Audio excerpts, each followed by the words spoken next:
दोस्तों नमस्कार। आपका स्वागत है हमारे इस YouTube चैनल पे। जैसा कि आपको पता है कि 9, 10 और 11 तारीख को एसएससी जेईई 2023 का प्रीलिम्स का पेपर ख़त्म हो गया है। तो हम आगे इस बारे में चर्चा करेंगे कि इसके बाद हम क्या करें और कट ऑफ क्या जा सकती है, जो कि अनुमानित है, श्योर नहीं होगा, 100% नहीं होगा।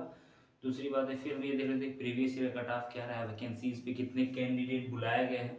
तो चलिए शुरू करते हैं। सबसे पहले देखते हैं हम 2020 के बारे में देखते हैं। देखिए 2020 में सभी वैकेंसीज की मैं बात कर रहा हूँ, जिसमें इलेक्ट्रिकल और सिविल और मैकेनिकल जितनी भी होती हैं सारी शामिल है।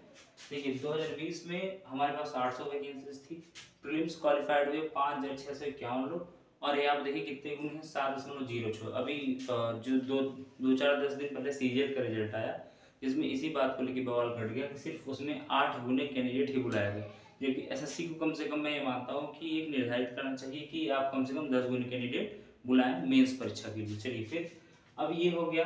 हम ये देख लेते हैं इसमें सिविल और इलेक्ट्रिकल के कितने कितने या फिर कट ऑफ गई थी। देखिए यहाँ पे मैंने चार्ट बनाया हुआ है 2020 के कट ऑफ के लिए। सिविल के देख लीजिए यूआर गया था 120.02 मार्क्स, जो कि नॉर्मलाइज्ड है, यानी जितने आपके रॉ मार्क्स आ रहे हैं आंसर के आने के बाद अभी भी नॉर्मलाइज होंगे। फिर ओबीसी की कट ऑफ गई थी 114.21, ईडब्ल्यूएस की 108.145, एससी की 99.15 और एसटी की 99.15, दोनों सेम गई थी। इलेक्ट्रिकल के देख लीजिए, इलेक्ट्रिकल मैकेनिकल दोनों साथ रिजल्ट आता है, उसमें कोई डिफरेंस नहीं होगा कट ऑफ में।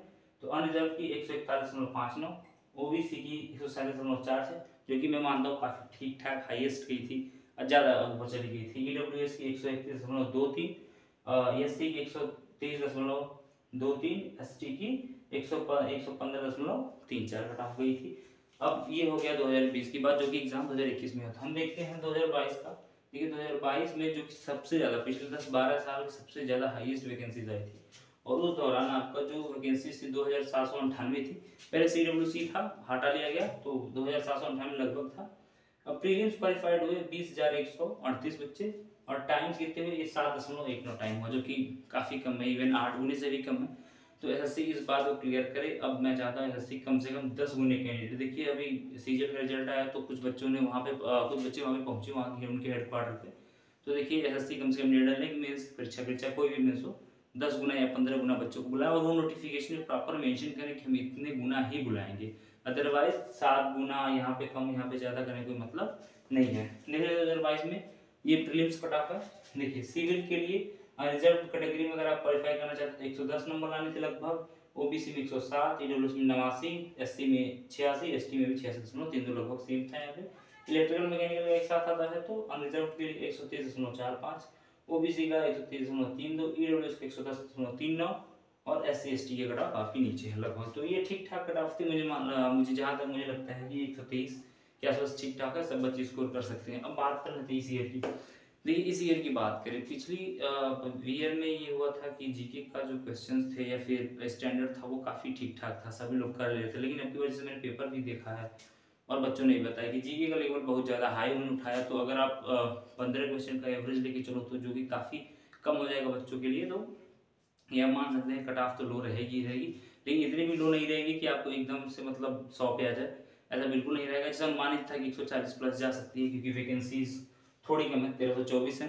तो आप 7 गुना अगर आप लगा दो तो 1000 का 7 गुना 7000 ऐसे हो गए, 7 एक 2100, तो 9-10 हजार के आसपास बच्चे हो जाएंगे लगभग लगभग। तो 7 गुने अगर बुलाए तो मुझे लगता है उन्हें 10 गुने बुलाने चाहिए, ताकि 13,024 240 बच्चे लगभग हो जाए।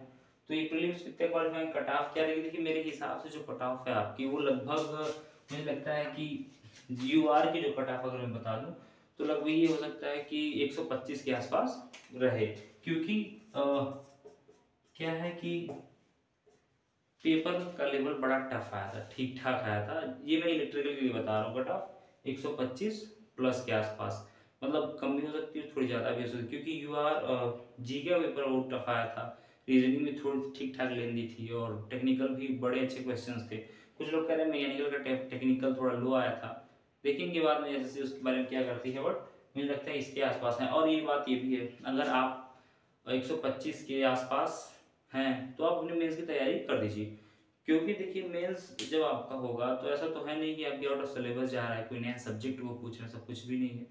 तो आपको क्या करना है, आपको मेंस के लिए तैयारी स्टार्ट करनी चाहिए। क्योंकि वो आपको पीजीसीआई जैसे किसी भी एग्जाम में आपको हमेशा हेल्प ही करेगा। तो विषय यही है। तो अगर आपको ऐसा लग रहा है कि आपको 120 नंबर आ रहा है, तैयारी करनी चाहिए, मैं कंपटीशन में हूँ, तो अब ये सब तैयारी करो। 125 नंबर आ रहा है तो आपको तैयारी बिल्कुल ही करनी चाहिए। देखो ऐसा क्या ना कि आपकी बार एक एक नंबर के लिए लड़ाई है। अगर आप जैसे कि आपको रिजल्ट आएगा 20-25 दिन, मुझे लगता है नवंबर के फर्स्ट वीक में रिजल्ट भी आ जाएगा।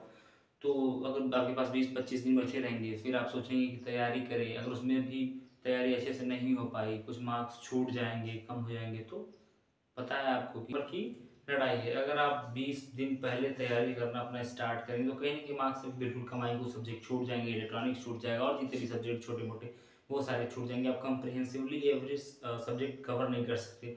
जैसे यूटिलाइजेशन में 2-4 टॉपिक्स आते हैं, ल्यूमिनस फ्लक्स, ल्यूमिनस इंटेंसिटी, वो सारे छूट जाएंगे, छोटे मोटे सारे टॉपिक आप छूट जाएंगे। तो आपको पता है अगर आप यहाँ प्रीलिम्स से पिछड़ जा रहे हो, 125 सिर्फ कट ऑफ ही क्लियर कर रहे हो, 125 ही ला रहे हो, तो आपको मेहनत ज़्यादा करनी पड़ेगी अगर आप ये अपने पसंद का डिपार्टमेंट चाहते हो तो मेरी राय ये है, अगर आपको 120 भी आ रहा है, 125 भी आ रहा है, 130 भी आ रहा है, तो आप अपनी तैयारी स्टार्ट कर दो। अदरवाइज हो सकता है आपके लिए टाइम ना ही बचे। तो मिलते हैं अगली वीडियो में, कुछ और नए कॉन्सेप्ट के साथ मिलेंगे या फिर कुछ और देखेंगे। धन्यवाद। यार इतनी मेहनत तो खराब